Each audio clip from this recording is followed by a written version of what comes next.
তো hello guys, তোমরা সবাই কেমন আছো? আশা করি সবাই ভালো আছে। আর প্রথমে ভিডিওটা স্টার্ট করছি আমার গপু সোনাকে দিয়ে। তো আমার গোপালকে আজকে দেখো সাজিয়েছি, দেখো। তো গপুকে কেমন লাগছে সবাই কমেন্ট করে অবশ্যই বলবে। তারপর আমরা চলে গেছিলাম পিঠে করতে। তো আজ পৌষ সংক্রান্তি,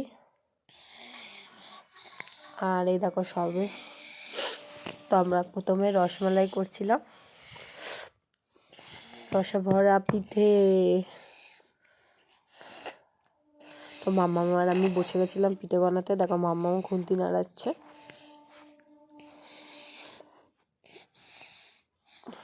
তো রসের পিঠে করে তারপরে আমরা করছিলাম মালপোয়া। দেখো মালপোয়াগুলো, দেখো মালপোয়াগুলো বানিয়েছি, দেখো কেমন লাগছে বলো। ছোট ছোট মালপোয়া বানিয়েছি। তারপরে বসিয়ে দিয়েছিলাম সরা পিঠা করতে হয় আমাদের। তো প্রত্যেক বছরে নতুন করে সরা কিনে নিয়ে এসে আমাদের সরা পিঠে হয়। তো এটাই দেওয়া হয়, এই পিঠেটাই দেওয়া হয়। তো সরা পিঠেটা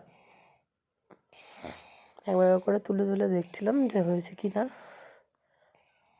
তো আর একটু বাকি আছে। তো এবার দেখো হয়ে গেছে।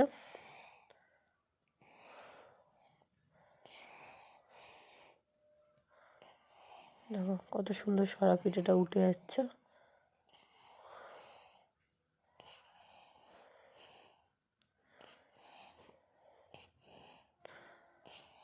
তো এগুলো প্লেটে এবার তুলে নেব, নিয়ে এগুলো পুজোর ওখানে দিতে হবে।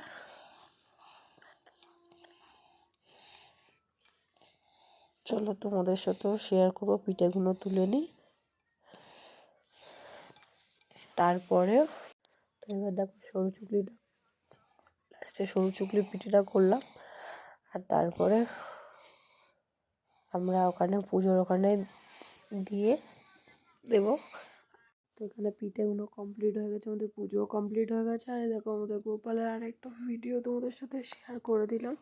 এই দেখো ছোটো গোপালেরও ভিডিও শেয়ার করে দিলাম। আর গপু সোনাদের কটা ফটো তুলেছিলাম, সেগুলো তোমাদের সাথে শেয়ার করে দিলাম। আর ভিডিওটা ভালো লাগলে লাইক অ্যান্ড শেয়ার আর ফলো করে দিও। দেখা হচ্ছে নেক্সট ভিডিওতে তোমাদের সাথে। তো অপেক্ষা করো। Bye guys. শান্তি নেই।